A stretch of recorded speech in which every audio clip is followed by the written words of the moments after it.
an amazing job with this meeting, and it all looks so nice, right? But what you don't know is that they have tasers under the table, and we're under extreme duress. So thank goodness I don't have to spend a whole lot on my importance slide, because please, if you have been sleep deprived or sleep disturbed and have felt impaired during the day at some point in the last 6 months, raise your hands. Right? Okay, so a couple people didn't raise their hands, and it's probably because they're so fatigued they didn't even hear me asking the question. So sleep really does impact everything, and particularly in the 4th trimester, we know that almost everything impacts sleep. So all of the things we've talked about this morning, everything we're going to talk about the rest of the afternoon, if in your head you'll play that game like my undergraduate students do, where they open a fortune cookie and whatever they read, they add "in bed" to the end of it. And I know that that's related to sleep.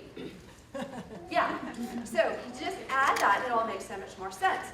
Believe it or not, 11 years ago when my lab started out in this research program, we asked the question, do new moms sleep? And so we put posters up all over town, banners, and we get these calls in the middle of the night. We'd answer our voicemail in the lab in the morning, and the messages would just say, no. And yet, what we really wanted to know is, what is the nature of postpartum sleep? Because, again, believe it or not, we didn't really know, aside from anecdotal feelings of, like, I'm not getting much, I'm not getting any sleep, and how that impairs us during the day. And so we set out on this journey with 72 incredibly adventurous women who agreed to wear these little devices on their wrists. They're called actigraphs. They're high-tech motion sensors, not like Fitbit, which doesn't actually work to record sleep. These are scientifically well validated to show us when they're awake and when they're asleep. And so just to orient you, these are we record the whole 4th trimester, and this is about 7 hours of sleep with the red arrow pointing to it. So that, by most accounts, is a normal, healthy amount of sleep. Yeah. On this and the next couple of graphs, the white bar is going to be control women. So these are women who, as a group, are precisely like the postpartum moms, age-wise, demographics, marital status, income, education, but don't have a baby. The black bars are the moms who are having their first baby. So what we can see is in the second postpartum week, the moms and I'm going to call them the non-moms, are getting about the same amount of sleep, which really shocked us. It shocked us even more when that same pattern continued through the entire 4th trimester. The moms were getting the same amount of sleep as the non-moms. And I could see a few of the moms out there kind of shaking their heads like, nuh-uh, you're wrong. But that's not where the story ends. We next look at what we call sleep efficiency. Because we know not only is it important that you get enough sleep, it's really important that you get sleep in the right order. So a sleep cycle is about 90 minutes. It is not like a book. If you get interrupted in the middle of it, you can't pick up where you left off. You have to start back at the beginning. And you've got to get all those different sleep stages in the right order several times throughout the night to get their beneficial effects. So sleep efficiency is the proportion of time that you're trying to sleep, from going to bed at night to getting up for the final time in the morning. But it's divided by the amount of time you're actually sleeping. And so this was the profile of sleep efficiency. Again, the white bars are the postpartum moms, and the control moms, the non-moms. And they're all above 90%, which from a clinical perspective is what you want to see. Anything less than that, we start worrying about sleep disorders. The postpartum moms are bad, and they don't completely normalize by the end of the 4th trimester. So what we know in answer to that question is the quantity of sleep that most postpartum moms get is acceptable, but the quality of their sleep is dreadful.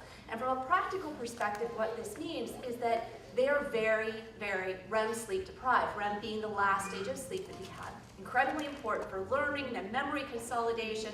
We've not done the study yet, but I suspect it is the reason why we don't have a whole lot of memory of those first couple of years after babies are born. So the next question, and this was asked by a grant reviewer, does it matter? Because hey, most US population is pretty sleep disturbed. Do we really need to care about postpartum moms, or should we focus our energy on people who have things like obstructive sleep apnea and insomnia? And so, simultaneous with wearing the little devices on their wrists, we also asked moms, every single morning for the first 3 months to please do a brief 5-minute reaction time assessment. It's really, really boring. A little bullseye comes on the screen and they're meant to press the button on the little monitor as quickly as they possibly can. Simple reaction time is very important in my field because we know that sleep impairment has the same effect as alcohol impairment. So you don't drive while you've been drinking, you shouldn't be driving unless you have been sleeping. So here's a little reaction time assessment. And so just to orient you, slower is up on this graph, slower is worse. And if you look at postpartum week 2, the postpartum moms in the black don't differ yet from the control moms in the white. You can see they're heading in that direction. And there are also huge individual differences among them, so large discrepancies between women. But here's what happens over time. The control women don't change, their sleep isn't changing, but the postpartum moms are getting worse and worse and worse. And this is in contrast to the sleep slide that I showed you before, which was that their sleep starts out bad, but gets better. So why is it that their sleep is getting better, but their performance is getting worse? And to give you the full impact of this, when we look at people in the laboratory who we have intentionally made legally intoxicated, they perform better than these postpartum moms at 6 weeks, which is, of course, when they're driving back to work. All right, so this is just a simple reaction time test. We wanted to know what happens when we really look at something that has strong ecological validity. What happens in the real life kind of situation? So, of course, the way to monitor real life is to bring them into the laboratory. And so we wired up both moms and dads, and we had them come in and they brought the baby, they took turns doing the study, and we conducted a very strongly predictive medical assessment called the multiple sleep latency test. So we bring them into the laboratory, and every 2 hours they have the opportunity to go into a warm, quiet, totally dark bedroom and take a nap. We had no trouble getting women to sign up for this study. And Dad's out, and he's taking care of the baby while the mom's in taking naps, and then they switch back and forth. So we measure very, very precisely, according to brain waves, eye movements, muscle tone, how long it takes them to go to sleep. So these are the control men and women, also couples. And they are in the category where, over on the right, you can see that they're in the normal sleepiness category. So it takes them more than 15 minutes on average across that day to fall asleep. If you're well rested, it's actually hard to fall asleep during the daytime. So the less time that it takes you to go to sleep, the more we become concerned about you.